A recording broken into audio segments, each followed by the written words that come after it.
As spawning in the top right hand corner of Beckett Industries, we have the red Zerg player. The red Zerg player himself, we have the, representing Stowny Balls, it is GgMaChine.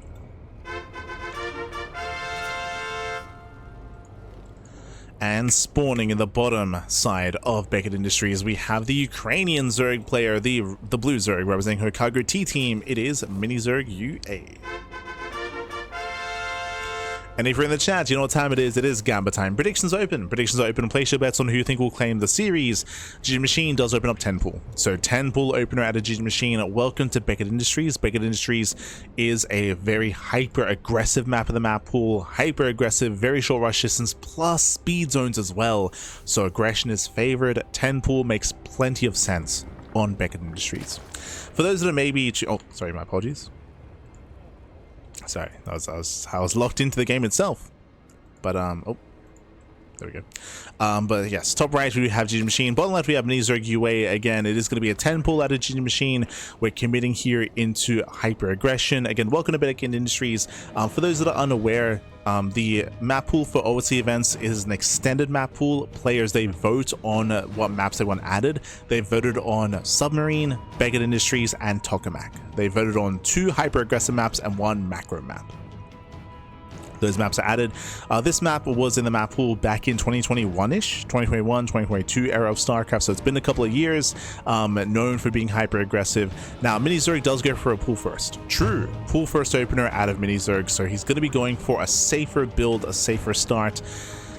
And he has the tools to defend. He has the tools to defend, but because of the map itself, like, it's gonna be a harder 10 pool than usual. So I don't know how this plays out. I want to say that MiniZerg can hold on with good enough worker micro, but he has to minimize losses. He has to minimize losses. Yeah, Spine Crawler back at home in the main. Lings, they hit the natural. More Lings are coming. And remember, it's not an all-in. GgMaChine does expand behind this. Not an all-in, but hyper aggressive. Oh, and if MiniZerg does not pull the boys, he will lose his base. Yeah, the hatchery is getting too low. And that's going to be a cancel. Oof, a cancellation on the hatchery. Ay, ay, ay. If you don't pull the boys, you cannot save it. So rough loss here for MiniZerg. He does go for early gas, early link speed. Gets fully scouted. GgMaChine gets into the mineral line, gets 1, gets 2, 1. One drone. One drone goes down. And GgMaChine should take a defensive stance. Queen production and a wall.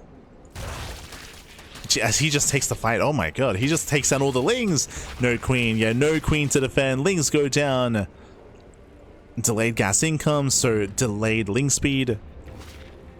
Even though it's supposed to be a little bit faster. No gas income. And GgMaChine is running away with this. He's running away with this. He has a better economy. He's up on bases. He's going to be secure. The one advantage that MiniZerg has is the faster gas, but he has no gas income. So he's even missing his link speed timing that he would have had. So missing his timing. A very rough start.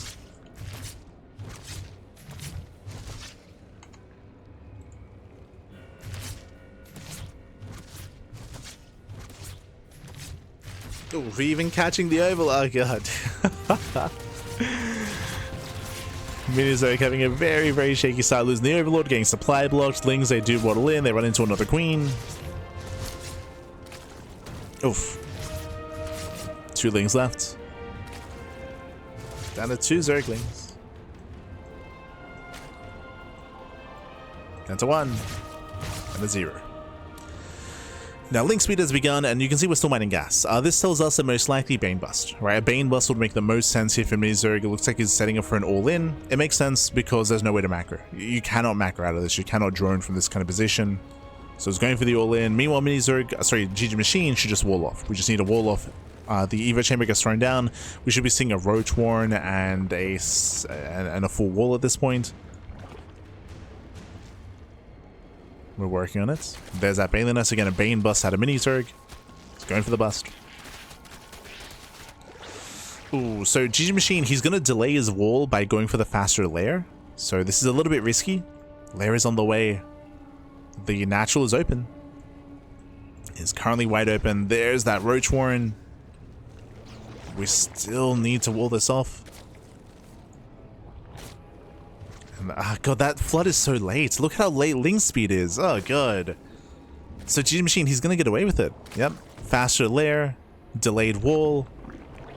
Lings are now moving out. Ling speed is still not done. It's just so late.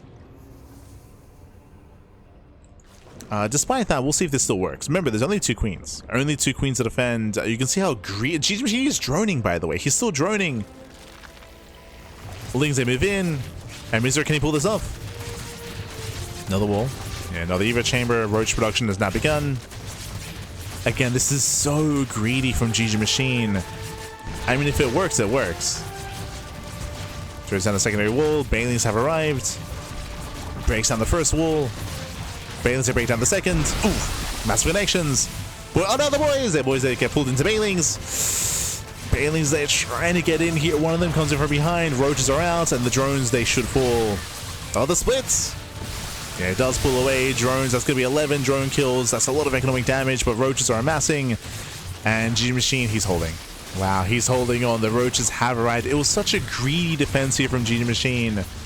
But he does hold on. And yes, he lost 15 drones, but look at the workers. MiniZerg, he has 18 drones against 27 from GgMaChine. GgMaChine still has a massive economy. Did lose a lot of workers. 15 drones went down. That's fine. Like, that's perfectly fine. Still a greater economy, still greater tech as well. GgMaChine is still far ahead. Far ahead. The all-in has failed. Got some damage, had potential, but the all-in has failed. Again, it was just so late. It was just so delayed because of the early damage that was dealt. So it was a shaky all-in. And again, GgMaChine was cutting a lot of corners. He got away with it. He got away with it as well. Whereas typically you prioritize your wall and you prioritize your roach production with a faster lair, faster roach speed, faster counterattack. Roaches, they get across the map. And there's no defense. Like, no shot. There's no defense here. GG gets called and GgMaChine takes game number 1. GG. GG well played. I'll take lead in the series. Wanting it back, remember, it all came down to the 10 pool. The 10 pool did wreak havoc, and MiniZerg had a very lackluster and a very misjudged defense, if you recall. He didn't pull the boys, so he lost the hatchery, whereas otherwise you need to save the base, you need to save the expansion.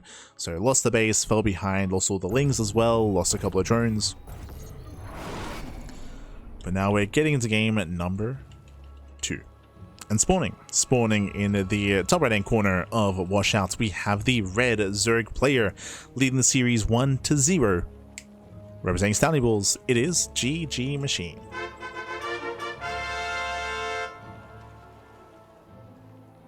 And this time he's droning. This time he's droning up and spawning in the bottom left-hand corner. We have the Ukrainian Zerg player. We have the blue Zerg representing her cargo T team. It is MiniZergUA. I did it again. My apologies. I'm getting out of it, man. I'm getting out of it. Ugh. So good. Gonna be loading into game 2 here. Yeah, we've been a little bit under the weather. That's why we have not been live for the past couple of days. And this is the final series of the broadcast, but you know what? We made it back. We made it to the final series. We're okay. We're okay. Again, for the next couple of days, we're going to be limiting ourselves to only 1 cast a day. We could do more, but again, just been a little bit sick these past couple of days, so need some time to recover. And we're getting there.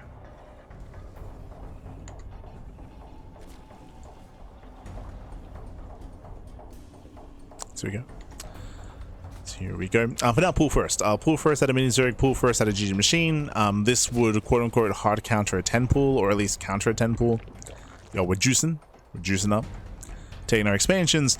Now, because of the build of choice, because we're going pull first, it's going to be pull hatch into delayed gas. This typically means we're going to be skipping link speed. We're going to skip link speed, we're going to build up on 2 bases, wall off and go 2 base roach or 2 base lair. That is expected here from our players. That is the expectation. If someone makes link speed, that is abnormal, that is unorthodox, and that is when we can try to go for a link flood and try to catch the opposing player with their pants down. So we'll see how we open up.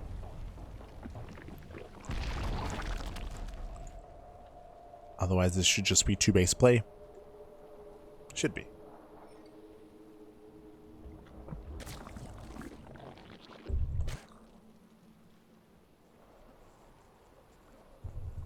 Yeah. So we have a couple of lings moving up for MiniZerg. Did GgMaChine skip him? He did. So when it comes to the openers, GgMaChine does have a lead. Basically, 4 lings are made for our blue Zerg. GgMaChine, he skipped them. He skipped those lings. So that's why he does have a higher drone count. 4 lings are moving in. And again, GgMaChine, he should not lose anything to this. Oh, we're going for the dive. He wants one, and he does. There we go. 1 drone goes down, so GgMaChine, he's somewhat punished here for skipping his lings. He gets punished and still has a 1 drone lead. Has a 1 drone advantage. Behind this, link speed is being resourced from both players. That is, again, abnormal. That is unorthodox. Baneliness is going to be on the way, so we're getting into Ling main. So we're building a bit of Ling main. MiniZerg is skipping his nest, though. But I believe he's scouted. So MiniZerg, he just saw the Baneliness of his opponent, and now he has to make a choice. There we go. Roach, he's skipping. Yeah, okay, bold move. So upon confirming that your opponent's going Ling Bane, MiniZerg is skipping Banelings, going straight for Roaches instead. That means there's going to be a window in time where MiniZerg is going to be vulnerable against the Ling Bane aggression of GgMaChine. And it looks like he's just walling off. Yeah, he's walling off on 2 bases, which means, in my eyes, why get Ling speed? Right? Like, why get Ling speed if we're gonna... no, he's expanding. Okay. He's gonna get a 3rd. So just greedier play here from MiniZerg. We'll see if GgMaChine can punish. There it is. There's a Ling Flood. 18 lings are coming. 20 lings. 20 lings are on the way. So GgMaChine is going for the Ling Flood. He's gonna go for the aggression, and it's gonna be a tough hold. Without Banelings, it's gonna be a very difficult defense here for MiniZerg. I think he'll just lose a 3rd. I don't think he can save it. Here come 4 Banelings. Banelings are morphing in. The Ling Flood is coming. Yeah, there's no saving the 3rd base. GgMaChine claiming his own. 3rd base is cancelled. And can we get more damage here? Can we surround the Roaches? Oh, he can't. No! Yeah, he can surround the Roaches as well. Yeah, lacking SimCity, lacking the full wall. Roaches, they go down. Banelings, they roll in, and we're getting out of hand. We're getting out of hand, getting out of control. Again, MiniZerg, he chose to skip his Banelings in the face of Ling Bane. He chose not to fully wall off as well. It's one of 2. Either you go Ling Bane yourself or you fully wall. We saw nothing, and GG gets called. GgMaChine will claim the series 2-0. GG. GG, well played. Congratulations here to GgMaChine. Does claim the series. Again, MiniZerg, you do 1 of 2 things against Ling Bane. Either you go Ling Bane yourself, or you defend on 2 bases. You don't get a 3rd base. You fully wall off to build up to Roaches. Instead, we saw a 3rd base and no wall and no Baneling nest. So hyper greed there by MiniZerg. He gets punished for it. He gets punished for it. The Ling Flood denies a 3rd and just keeps going, and also surrounds the army. Surrounds the army, breaks the natural base as well. GG. GG, well played. Again, some attempted greed there out of MiniZerg, and was not worth it in the end. I got punished for it. Congratulations. GgMaChine does advance on. Remember, GgMaChine, he did get 3rd place last season, so we're expecting him to go far in this event. We'll see how far he does end up going. GG. GG, well played. With that, congratulations. With that, we can catch up on the bracket itself. Again, exclamation mark B in the chat if you guys want to have a look at it yourselves. We have been getting a couple of updates here and there. So big shout out to those that have been contributing to the Wikipedia page. Big shout outs. Here we go. Let's catch up on the brackets.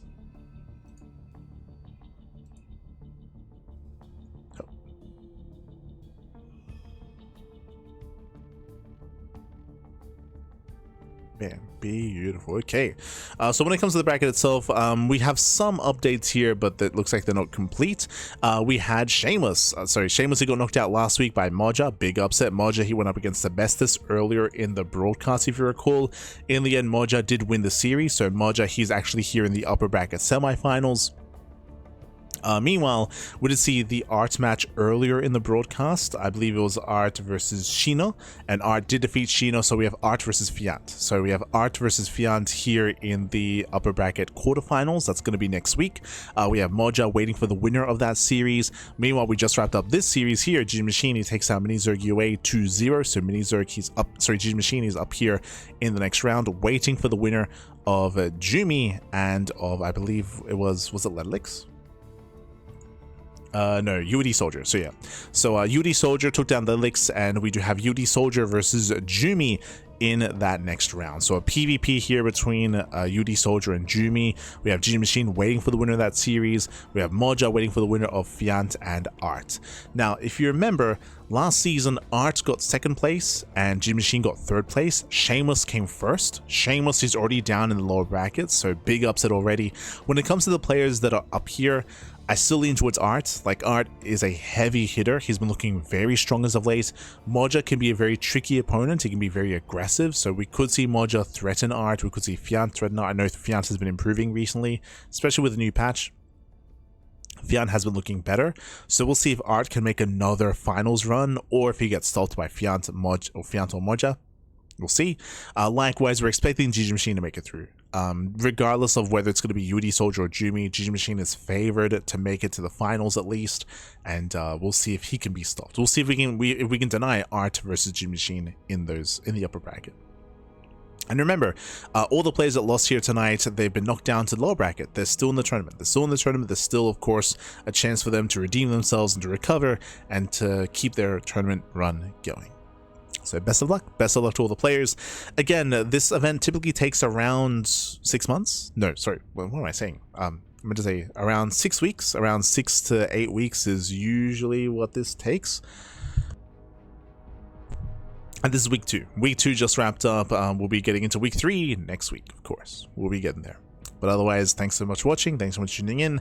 Again, this event is for the up-and-coming talent in StarCraft, as you can see here with Arak Fire, Sebastes, Moja, Shameless, MiniZerg, Defiance, Ledlix, Milky Cow, Jumi, and many others. Honmono as well, and many others. And again, typically takes around 6 to 8 weeks to wrap up and to conclude. So we'll see you guys next time for the next OSC. Meanwhile, when it comes to our next coverage here on the channel, our next stream, as you can see, Monday and Tuesday were empty. We got a little bit sick over the past couple of weeks. I've been talking about it, where you've seen me like wear scarves and try to drink as much tea as possible, but my throat has been very sore over the past 2 weeks, to the point where it kind of like reached like peak soreness and was swelling up over the weekend. So we took some time off, went to the doctors, was recommended to just rest up, and to just stop speaking, stop talking. so we rested up on Monday and Tuesday and Wednesday. Now, the downside of that is that we missed out on WarDTV Monday and we missed Pegasus Cup, which are two pretty important events when it comes to trying to keep an eye on the meta and how the new patch is affecting the meta right now, the hotfix patch. So I'm a little bit out of the loop and I'm a little bit out of the meta because of that, because we missed out on those broadcasts. We also missed Kung Fu Cup this week as well. So we missed out on Kung Fu Cup, WarD Monday, and Pegasus Cup. So I'm not as like involved. I mean, you can see like, yo, you miss like 2 days of casting and bam, you're out of the meta. Like just to be fair, just because of the hotfix, right? Because of the hotfix and because of everything that's been going on. So I'm a little bit out of the loop. We should be able to catch up hopefully through the weekend. As you can see, when it comes to the rest of our schedule, tomorrow we're going to be live with Crank Gatherers. That's StarCraft Evolution. Sunday we'll have Crank Gatherers. Saturday and Sunday we have RSL. We're going to be co-streaming RSL, and we also have KSL on Saturday. Now, because I'm taking it easy, this was the original schedule. There's a very high chance that we do skip KSL. We might like do a replay cast instead. KSL's on Saturday, but because we're taking it easy, I probably want to limit to only one tournament a day, just one tournament a day, just to limit and just to slow things down a little bit. Originally, we were going to be casting twice a day every day, of course, that's how we do. So I'm very tentative about KSL, which is a bit of a shame because for those who don't know, it was announced that Chicken Man is going to step away from casting. He's going to step away from, StarCraft content creation. And that is the final KSL that Chicken Man is going to be involved in. So I mean, much love to Chicken Man. He's going to be focusing on his IRL career. He's been a part of the StarCraft community for a number of years now, for quite some time. So that's his final KSL. So I would love to be a part of it, just to, you know, just to bid him farewell. But again, like there's a very high chance that we end up covering it via replays instead. I say a chance because there is also a chance that by the time Saturday hits, maybe I'm fully recovered. Like if I'm fully recovered, we'll do it. We'll cast it. But if I'm still like you can hear my voice is like a little bit hoarse, like it's a little bit raspy. It's not quite. It's yeah, it's not quite there. If I don't recover by then we'll just do RSL. If I do recover by then, we'll cover both. So we'll see. We'll see what happens. Otherwise, thanks for watching. Thanks for tuning in. We do appreciate it. We'll see you guys tomorrow for some Crank Gathers. For Crank Gathers, that's going to be the playoffs of a StarCraft Evolution tournament. Look forward to it. Do look forward to it. It's going to be a lot of fun. It's going to be amazing. It's going to be beautiful. It's time to ladder. No shot. I'm gonna go get some breakfast. I'm gonna go get some breakfast, and I'm gonna go not speak for the rest of the day. I'm doing my best to minimize any kind of speaking. I have no audio, and it looks like Live VIP is headbanging. I know. It's the baby links. But with that, thanks for watching. Thanks for tuning in. We appreciate it, and we'll see you guys next time. Right, true. Another thing that's happening right now, which I might play, especially because I have a little bit more free time right now, and I'm going to be off stream and not speaking. I might dip into Zero Space. Zero Space, the early access went live a couple of days ago, and a lot of people are playing Zero Space right now. I'll be honest, I've barely looked at Zero Space. Like it hasn't really caught my attention. But you know, I love RTS games. You know, I grew up on RTS games, so I would love to test it. Fun fact. Even though I got like a beta key for Stormgate, I never played it. I never got. We were just so busy at the time with StarCraft. We were legit casting twice a day, sometimes 3 times a day, every single day at the time. So I felt bad, but I never got a chance to play Stormgate. I mean, that kind of like crashed and burned anyway. I never got a chance to play Tempest Rising. Tempest Rising, different kind of RTS, a little bit more single player focus. But when that came out. Fun fact, we also got a code for that as well. We also got a code, but we never got same thing. Like we were just so engrossed in non-stop StarCraft. Like I just didn't have time to play Tempest Rising. Now with a leaner schedule, I can actually play Zero Space. So if I do, it's gonna be off stream. If I do, it's gonna be off stream just because I don't want to speak. I don't want to. Gotta rest the voice. So we'll see. We'll see how it goes. We'll see if we enjoy ourselves. But otherwise, thanks for watching. Thank you so much, and we'll see you guys next time. We'll see you guys tomorrow for some Crank Gathers. Otherwise, take care. Till next time. Ciao, papi, ciao. Hasta luego.